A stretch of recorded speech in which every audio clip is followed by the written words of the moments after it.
Do you even need a drone license? It depends on your drone and how you plan on using it. The fact is that drones under 250 grams technically do not require registration or certification to operate.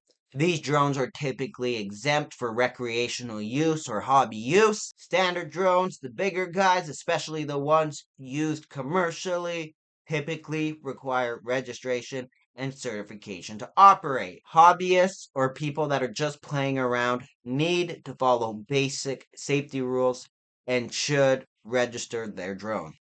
For example, if you want to fly around your DJI Mini Pro 4 in your backyard, no license or registration required.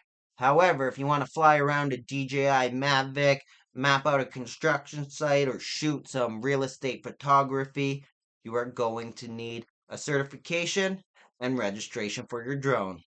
Key things to remember are that commercial drone operators always need registration and certification. The weight and how you use your drone will determine if you need to register it and if you need a certification.